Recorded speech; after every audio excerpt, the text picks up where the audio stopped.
Hello everyone. I would firstly like to acknowledge that the beautiful land on which we gather today is Aboriginal land. And as we come together on Mother Earth, may we always realise and respect her gifts of water, air and fire. I pay respect to elders, past and present, and extend that respect to all Aboriginal students and colleagues joining us on this gathering today. Well, welcome to video 3 of this series. Video 3 is very much focused on who are supporting the SDGs and who are funding them and who is talking about them. Video 1 looked at what are the Sustainable Development Goals.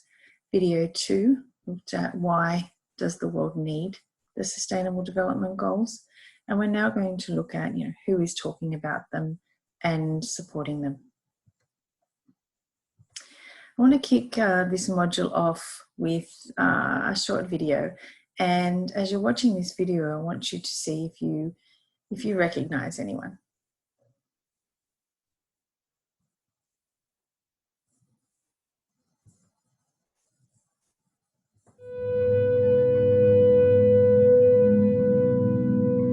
We can be. We must be the first generation to end extreme poverty. The generation most determined to fight injustice and inequalities. The generation that saves the planet from climate change. And this is how it will get done. The global goals. A 15-year plan For everyone, everywhere. with no one left behind.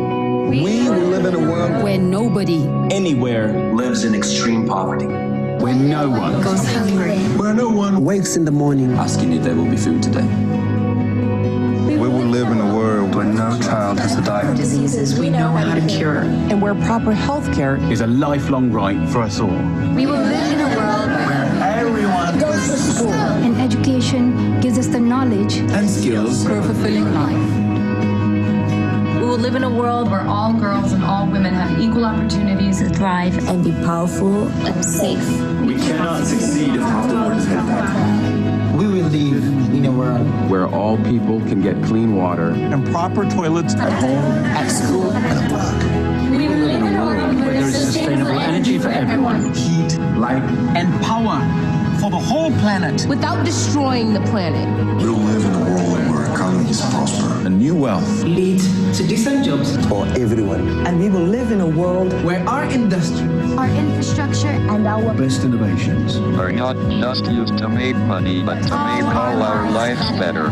We will live in a world Where prejudices and extremes of inequality are defeated inside our countries, and between different countries. where people live in cities and communities that are safe, progressive, and support everyone who lives there. where we replace What we consume. Planet where we put back What we take out of the earth. We live in a world that is decisively rolling back from climate change. where we restore and protect the life in our oceans and seas. Restore and protect life on land, The forests. animals, the earth itself.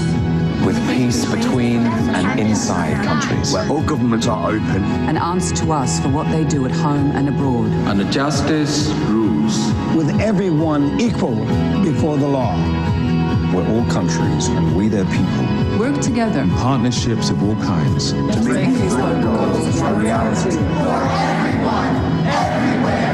These are the United Nations global goals. For sustainable development. Let's get to work.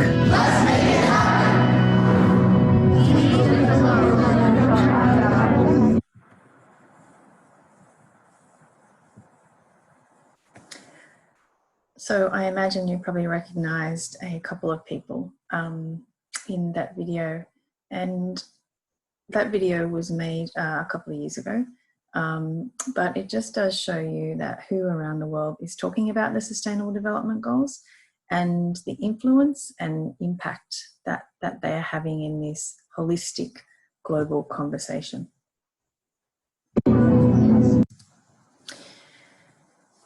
Probably recognize this couple. Why I've particularly got this slide up here is that I think it's important for us to talk about the Sustainable Development Goals and who is not only talking about them, but who is supporting them and funding the work in order to achieve the SDGs. The Earthshot Prize, it's a David Attenborough prize in regards to restoring and repairing our planet.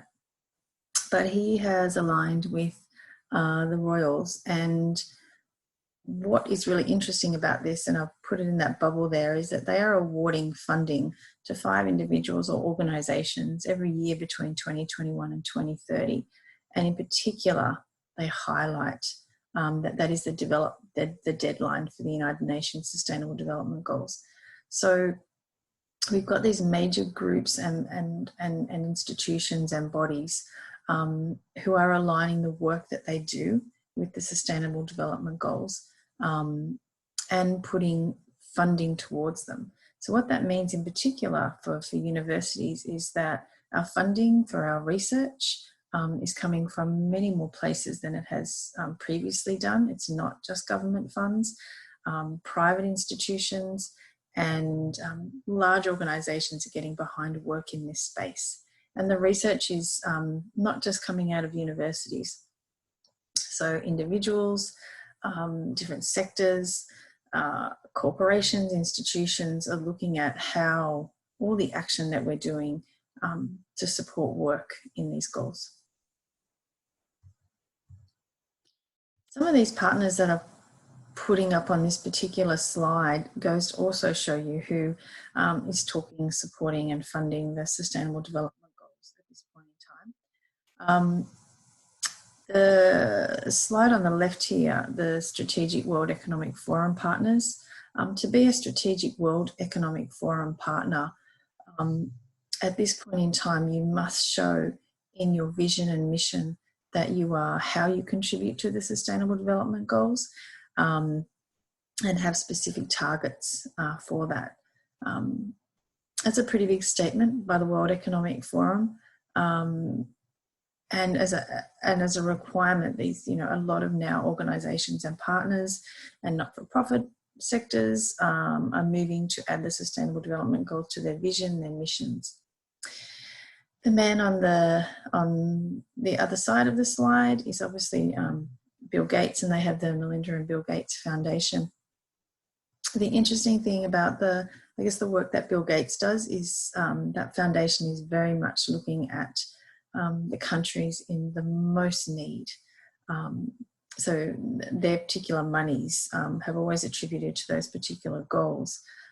What we're seeing now is that, we have these other big players coming in to also support that, but to support, other goals in other countries as well. We've got, from a university perspective, the Times Higher Education Impact Rankings. So this is in 2019, that was the pilot of when all universities are ranked against how they are meeting the Sustainable Development Goals, not only in their teaching, but in their research and in their governance practices. So that's a good one to have a look at. The University of Wollongong went really well in the 2019 pilot. And so we look forward to staying a part of those rankings moving forward. PRIME is Principles of Responsible Management Education. That's an organisation that higher education institutions sign up to, committing to realise the Sustainable Development Goals through responsible education in their curriculum. And UIW are signatory to PRIME. Just some other quotes here. Obviously, you've got the World Health Organization, and they're moving their framework to align with the Sustainable Development Goals. And why I particularly wanted to have this circle up is that it's really important that we don't see the Sustainable Development Goals as an additional reporting framework or something that needs to replace the way that organisations or governments or small businesses are aligning themselves with. This is a framework that aligns very much with your current reporting practices or decision-making practices. And so it's understanding that alignment is a lot of the work that's happening at the moment. And this quote here is from Mr. Blackrock. He's obviously one of the very largest financial contributors. And he put out a statement to all his suppliers saying that you need to contribute to society, and in particular to Sustainable Development Goals, or you risk losing our support. So lots of organisations and governments are looking along their supply chain and seeing how their contractors, their subcontractors are aligned to their values and what that means. So there's lots of discussion in this space. The UN has established the 17 academic impact hubs for the Sustainable Development Goals across the world.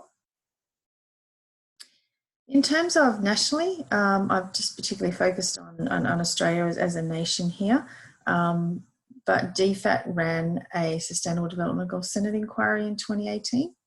Out of that Senate inquiry, there were 19 recommendations around an implementation plan, Secretariat having a particular reporting approach, a national awareness campaign.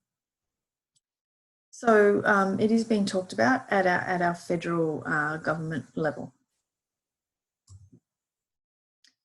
In terms of the VNR, the VNR is the Voluntary National Report that all countries have to submit 2 VNRs over the 15-year period from 2015 to 2030.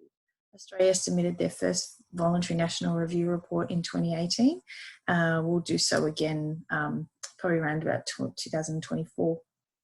But it just shows as a country how we're meeting the Sustainable Development Goals. This bottom image shows you that we have a Sustainable Development Goal hub, and that link is there, and you can go to that hub and that website and have a look at, who's doing what in this space, who's working on what. It's a very open platform, so you can publish the work that you're doing, case studies that you're working on. The more we share narratives in this space, the more that we understand what each others are doing, and that's really important. So please hop on there and have a look and see if you can upload any of your work.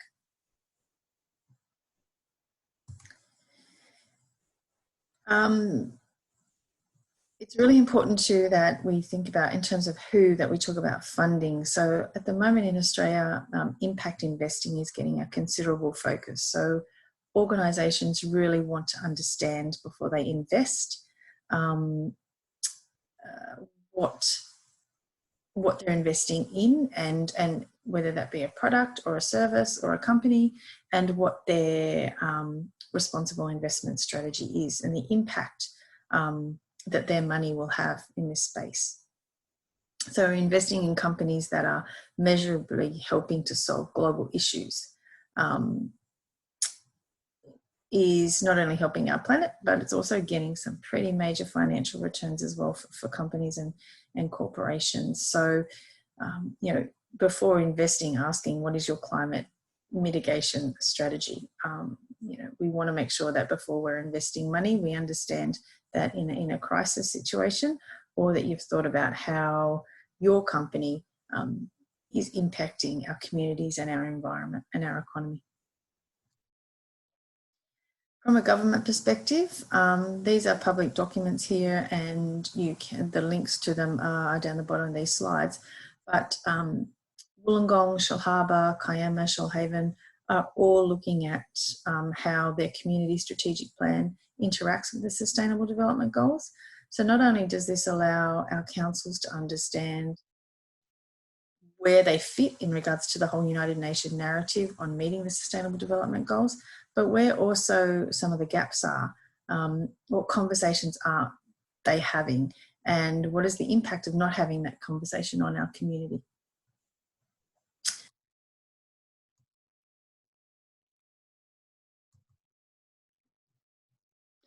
So in regards to the who are supporting and funding the Sustainable Development Goals, there's a lot of action happening in this space, lots of different conversations, lots of grants starting to become available, lots of different areas of funding for work in this space.